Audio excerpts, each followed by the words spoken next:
5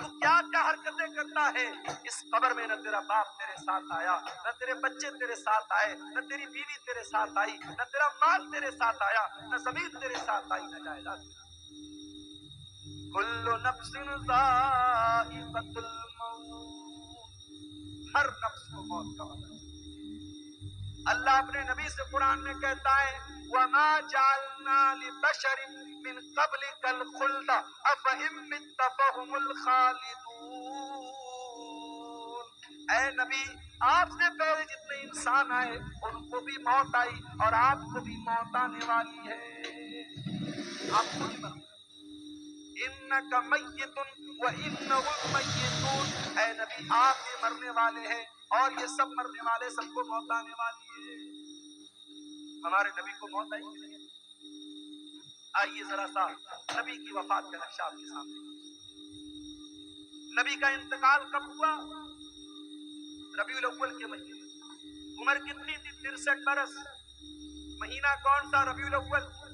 تاریخ کون سی؟ 12 تاریخ. دن کون سا؟ سوموار کا دن. تھوڑا اور پیچھے چلو.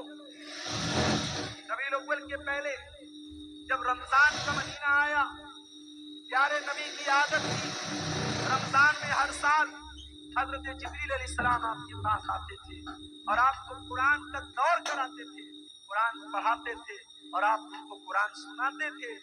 آخری بار جب آپ کی زندگی کا آخری رمضان تھا، اللہ کے پیارے نبی نے جبریل کو 2 مرتبہ قرآن، اللہ کے نبی نے حضرت جبریل کو 2 مرتبہ قرآن سنایا.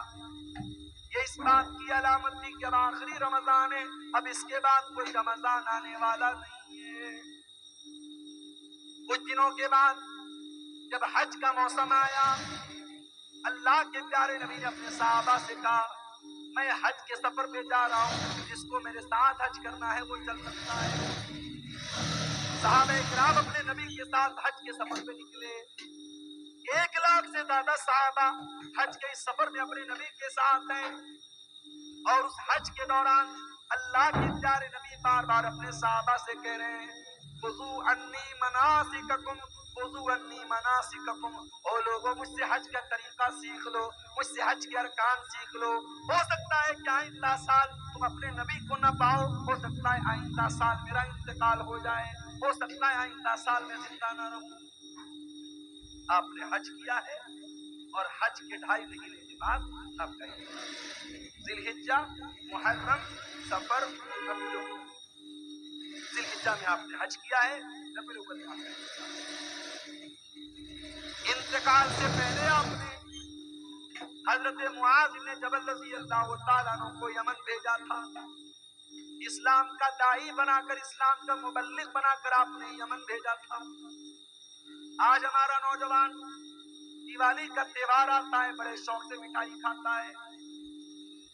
میں اس مسئلے کو نہیں چھیڑ رہا ہوں کہ دیوالی کی مٹھائی کھانا جائز ہے یا ناجائز ہے، اس مسئلے کو چھوڑ دو. لیکن آج حالات کیا ہے؟ آج بہار کے بہت سارے مسلمان دیوالی کا تہوار منا رہے ہیں، ان کے گھروں پر بھی دیے جل رہے ہیں، مسلمانوں کے گھروں سے بھی پٹاخوں کی آواز آ رہی ہے. وَزَعَمْتُمْ نَصَارَىٰ تَتَّخِذُونَ مِنْ حُدُودٍ. یہ مسلمان ہیں جنہیں دیکھ کے شرمائے یہود. تیرا غیر مسلم بھائی شرک کر رہا ہے، اللہ کو چھوڑ کر اپنے دیوی دیوتا کی عبادت کر رہا ہے. تیرا فرض کیا تھا؟ تیرا کرتویہ کیا تھا؟ تیری ڈیوٹی کیا تھی؟ کہ تو توحید سمجھاتا، تو شرک سے منع کرتا، تو بتاتا یہ مہا پاپ ہے، یہ گناہ ہے. اللہ ہی ہمارا پالنہار ہے، اللہ ہی ہمارا معبود ہے. اپنے غیر مسلم بھائی کو اسلام کی دعوت دیتا، اسلام کی تبلیغ کرتا، مگر تو تو شوق سے بیٹھ کے مٹھائی کھا رہا ہے. تو اس کے تہوار میں، اس کے شرکیہ کام میں سیلیبریٹ کر رہا ہے. شرک کو کبھی سیلیبریٹ نہیں کیا جائے گا، شرک کو ہمیشہ نیگلیکٹ کیا جائے گا، شرک کو ہمیشہ ریجیکٹ کیا جائے گا، شرک کی ہمیشہ تردید کی جائے گی. شرک کو کبھی سیلیبریٹ نہیں کیا جائے گا. یہ مسئلہ یاد آیا. اللہ کے نبی نے معاذ بن جبل کو یمن اسلام کا داعی بنایا. حضرت معاذ بن جبل اونٹنی کے اوپر سوار ہیں اور اونٹنی کی نکیل اللہ کے رسول کے ہاتھوں میں ہے. اللہ کے نبی حضرت معاذ ابن جبل کو نصیحت کر رہے ہیں، سمجھا رہے ہیں، بجھا رہے ہیں، ان کو باتیں بتا رہے ہیں. باتیں بتاتے ہوئے آپ نے کہا اے معاذ، ہو سکتا ہے کہ آئندہ سال جب تم مدینہ میں آؤ تو تمہارا گزر تمہارے نبی کی قبر کے پاس. اے معاذ، ہو سکتا ہے کہ آئندہ سال جب تم آؤ تو اپنے رسول کو نہ پاؤ اور رسول کی جگہ تمہیں رسول کی قبر نظر آئے اور رسول کی قبر کے پاس تم آؤ. حدیث کے الفاظ ہیں، اتنا سننا تھا کہ معاذ ابن جبل رونے لگے، آنکھوں سے آنسو جاری ہو گئے. اے اللہ کے نبی، کیا وہ دن بھی دیکھنا پڑے گا؟ آپ کی جدائی کو سہنا پڑے گا؟ آپ بھی ہم کو داغ مبارکت دے کے چلے جائیں گے، آپ بھی ہمیں چھوڑ کے چلے جائیں گے. یہ منظر یاد کر کے حضرت معاذ ابن جبل رونے لگے. جب وہ رونے لگے، اللہ کے پیارے نبی نے مدینہ کی طرف اشارہ کیا، مدینہ کی طرف اشارہ کیا اور آپ نے فرمایا اے معاذ ابن جبل، ان اول الناس بی المتقون من کانوا وحیث کانوا. اے معاذ، کان کھول کر کے سن لو، اگر مجھ سے محبت کرتے ہو اور قیامت کے دن میرے ساتھ رہنا چاہتے ہو، متقی بن جانا، پرہیزگار بن جانا، اللہ سے ڈرنے والے بن جانا. جو متقی ہوں گے، جو پرہیزگار ہوں گے، وہ ہمیشہ میرے ساتھ رہیں گے. یہ بشارت آپ نے سنائی. میرے بھائیوں، نبی کو احساس تو ہو گیا تھا. کیا کہیں،